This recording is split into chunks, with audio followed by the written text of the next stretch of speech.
ابو عمر كشف راس الحريم بالحاره. يا باطل، والحريم من عدم الحاره؟ لحقتهم وشفتهم فايتين على الحاره. روح اجمع الرجال اشوف.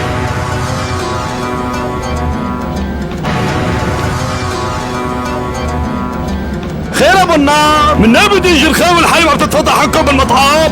حارمكم كلها مستورة لك ابو النار، والقصة صارت تسرع بتسرع، يعني مو قاصد. شنو تسرع هذا مسعرض ندالي. لا، الندالة ما بيعرفها ابو عمر، والندل هو اللي بيقول عنه ندل قبل ما تسمعوا شو بيقول. يعني شو بدك تقول؟ انه كشف راس الحريم وما كان قصده؟ سمعنا ابو غالب. مالك شايفه؟ كان دافع عنه؟ قلت لك اسمع. معك حق ابو النار، معك حق، بس الحرمة سرقت ب3 ليرات ذهب غير اللي اخذتهم من الصندوق.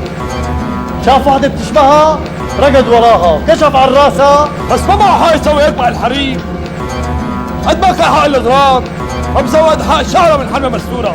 بس الحرمة سرقت ب3 ليرات ذهب. لكش تمسح، هاي لا تصدق ولا تنزل براس واحد فهمان. ابو غالب فتح عينك، انت واقف بمطعمنا واللي عم تتهمه كبير المطعم وسيده. ايه انا مو قصدي. اسكت ابو غالب. امرك رجال ورا. امرك عبيد امرك. بفهم من كلامك، ما كان على الصدقه. اعوذ بالله، المطاعم كلها بتعرف مين ابو عمر، وانت بالذات بتعرف انه ما عنده هيك مثال. بس اللي عمره كثير كبير، كثير. شبك ابو النار، ما قلنا لك شو السبب؟